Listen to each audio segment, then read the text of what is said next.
चक्कर में।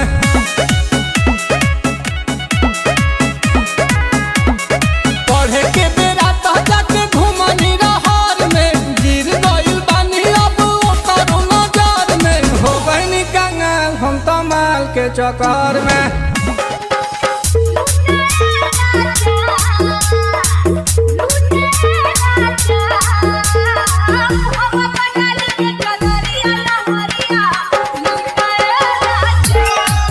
शादी से पहले पत्नियां बड़े प्यार से ये कह तो देती हैं,